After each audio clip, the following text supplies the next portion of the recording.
I've decided there's nowhere in this house that's quiet enough to me record anything without sound being overheard. So I'm not even gonna try today. We're just gonna do this here. We're just gonna record like this with the sound of, I don't know, the 17th person having to shower in this house coming through the basement floor. And I'm not recording outside today because, on Friday with people staring at me, that was awkward. Maybe I'll try it again, but not today. So welcome to Shelfie Sunday. And today, by popular demand, we'll be covering the complete book of Gnomes and Halflings. This is Player's Handbook Rules Supplement number 9 from, I think, around 1993. This was by Douglas Niles, and this is my copy from Walden Books around that same era. And this is a really important book to me. For one reason, because it's as old as it is and it survived so many moves, both me going to college and me moving umpteenth times after that. It has taken its fair share of damage. For instance, like I know many of you out there will complain, the cover doesn't stay on this book.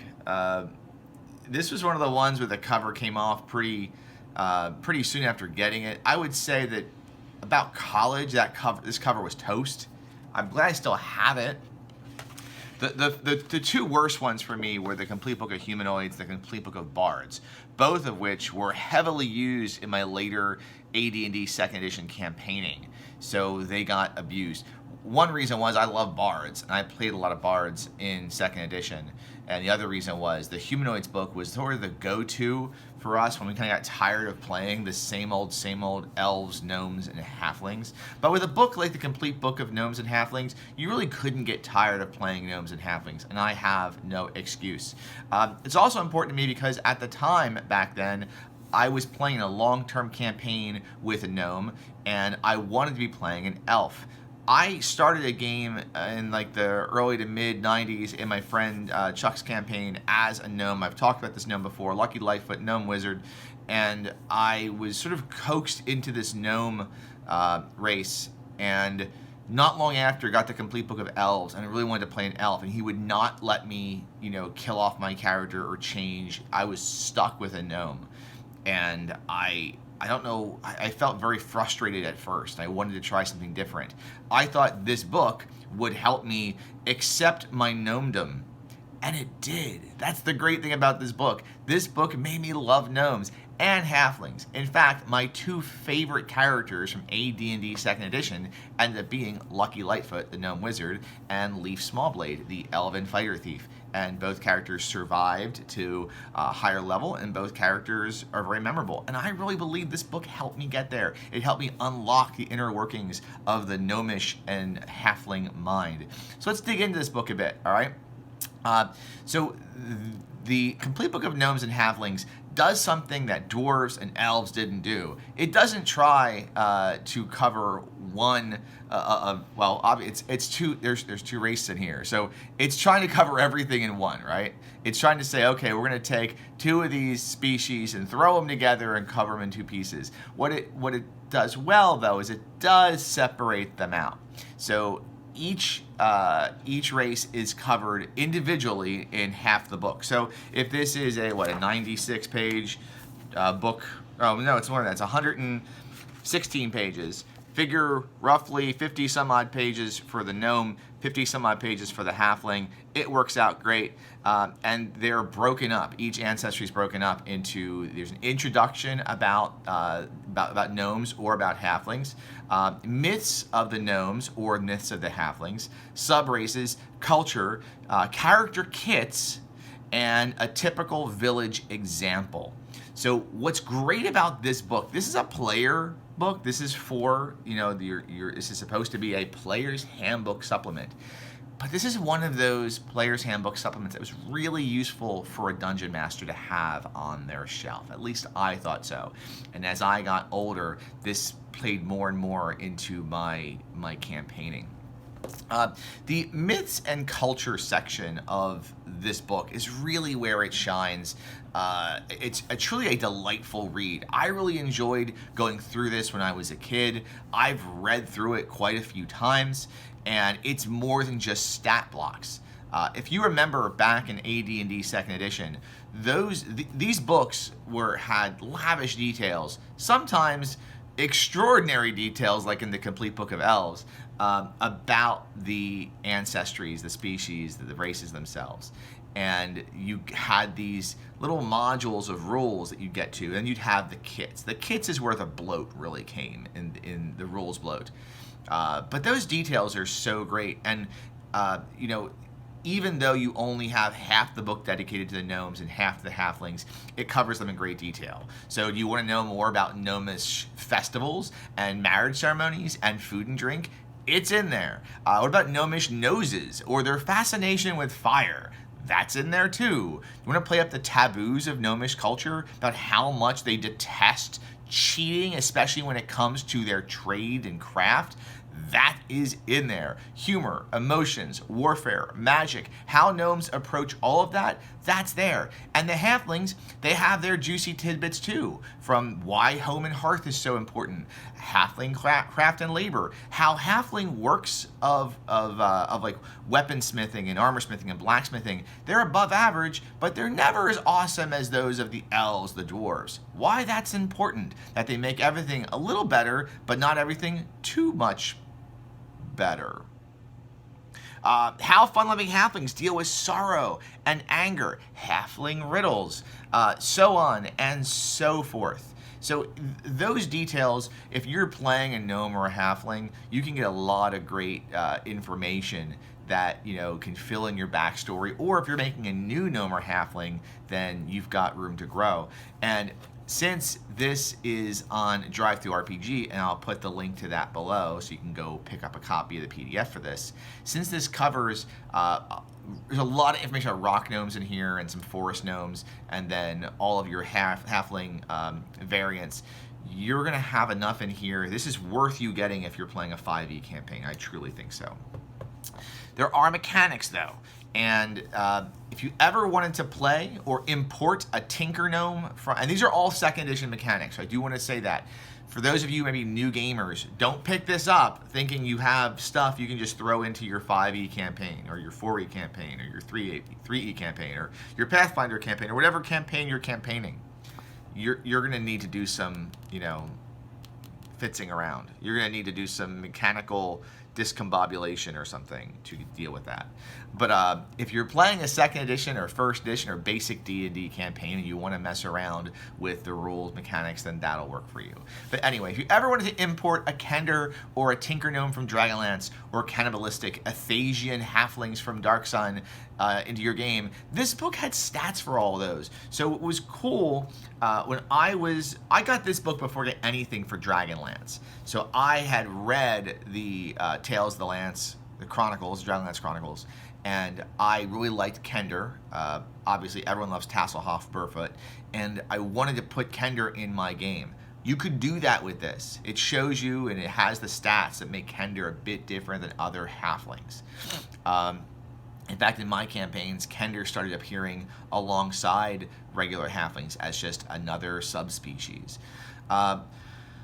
Ultimately, the subraces are one of the things where things can get knocked off kilter in your campaign, and so Dungeon Master beware. Deep Gnomes, which are featured here, the Sverfneblin, they are the drow of gnomes. So if you put them in your campaign, they're a bit more powerful than your typical, gnome, your typical rock gnome. The other thing is they have the rules for the Athasian halflings. While the stat bonuses, and they're crazy. They're like +2 to Dex and a +2 to Wisdom, I think. -2 to Strength, -1 to Con, maybe. I gotta go, or Charisma. I think it's Charisma. While they're swingy, they're still balanced. But it's very clear that Athasian halflings start at 3rd level. So if you're starting a 1st level campaign, that's going to be an issue. So really read those in detail. Kit bloat. Which was definitely a problem for the Player's Handbook supplements for bards, barbarians, elves, and in some ways dwarves. That kit bloat situation where the kits totally blow the class out of the water. That's not as much of a problem here. Since I haven't covered kits much on Living for Crits, I will say, kits were one of those things where originally with the complete book of fighters, clerics, thieves, and wizards, a kit was something that offered a bit of a boost and a bit of a negative to every single class. So if you took a kit, it would modify your class somewhat. That would have some balance. Later on in the second edition life cycle, those kits became really swingy, with some of them being very powerful, some having no drawback whatsoever. And there are a couple kits in here, like my favorite one for the Halflings, which I'll get to in a second, that have no disadvantage to taking it. So why not take it? And that created a life cycle, I remember during my second edition days, where while kits were supposed to be optional, no one refrained from taking a kit. You had to take one to be balanced out with everybody else, which is fine. That was how the game went.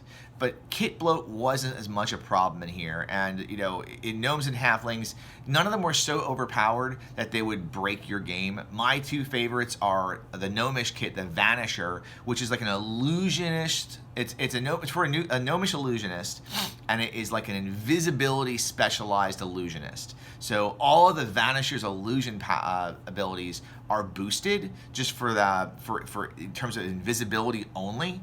For every other illusion power, it's the same as regular illusionist illusion casting. That's some verbiage.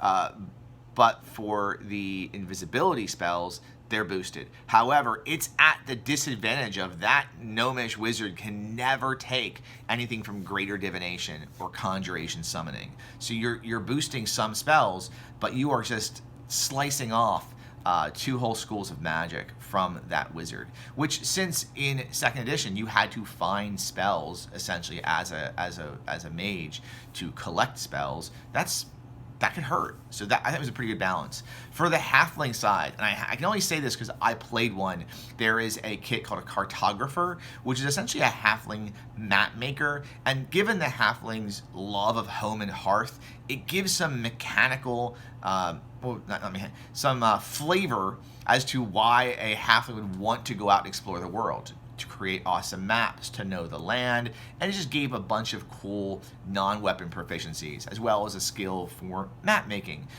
My Halfling map maker, Leaf Smallblade, was a fighter thief. So many fond memories of that. I played my friend Steve's. It was a solo campaign. It would be just me and him taking turns running games for each other. So on his side, he played a character who was a wizard developing his own school of magic, which he eventually called Animation, which was supposed to be more like cartoon animation, not like animating the dead. That was what he did when he would GM, and then when I would, he would play and I would GM, and then when he would GM and I would play, I played Leaf Smallblade, who is a Halfling cartographer who eventually had his own Thieves Guild, and that was a fun little, one-on-one campaign, proving that really works. And in fact, I would say that the higher level play, where we were both trying to create great things, worked best with one-on-one play. So maybe we'll get to solo adventures someplace down the road. The last tidbits in here that are really great are the towns. There are two towns listed. One's called Granite Home for the Gnomes, and one is called Lindendale for the Halflings. Granite Home is a subterranean hillside village, and Lindendale is the Shire from Lord of the Rings. Pretty much. It's pretty... the map shows it almost identical to looking like the Shire. While not long in description, each has a map of the community and some backstory of the settlement. And Lindendale definitely outshines Granite Home. There are potential NPCs in there and possibilities for adventure. And you could start a campaign featuring gnomes and halflings, possibly, together, or just centered on halflings, out of Lindendale. I like to put these towns near each other, and I threw them in my own campaigns. So for me, I loved starting stuff around the Lindendale area, and you could pop that city anywhere you want. You could plop it in your home campaign. You could plop it in Faerun if you want to plop it in Forgotten Realms. You could plop it in maybe Krynn, although Kenders do their own thing, right? You could put a real dark twist on it and plop it in Ravenloft somewhere. But I was always someone to try to create my own campaigns in high school, and having two already built gnomish and halfling towns to throw in, that was great. So ultimately, if you're looking to pick something up to complete a collection, you can find one of these with a decent cover, go ahead and get it. If you have an idea of how to fix these covers, actually, I have no idea. I have several books like this. Leave that in the comments below. I would really appreciate that feedback, because I would not mind trying to find a way to repair some of these, because right now, these are starting to come apart. And aside from getting the PDFs, which I'm not sure if I want to do, because I already have this in print, I don't know what else to do. But yeah, and also if you have any cool stories of your gnomes and halflings, leave those in the comments too. I'd love to hear about fellow gnomes and halflings, since again, my two favorite characters from 2nd edition, one was a gnome and one was a halfling. So that's that. So if you're a collector of the AD&D complete books, I hope this was a fun retrospective on one of them, and maybe I'll cover the elves and dwarves in the future on one of our little shelfie events. So that's that, and I hope you all have a great day. I'll be back with Judge Evie tonight on Living for Crits, where we'll be talking about scheduling woes, which I think we've covered in the past. We're going to cover it again, because our attempt to run a game Friday night just failed ultimately. So we're going to try to not only discuss scheduling woes in a post-pandemic world, because that really is the problem. We could game all we wanted during the pandemic. There was nothing else to do. But to schedule an in-person game post-pandemic, the challenges of that, and maybe we'll try to schedule something while we're on the air tonight. Who knows? So catch us over on Twitch for that. The link for that will be below also. All right, play nice, friendos. Take care.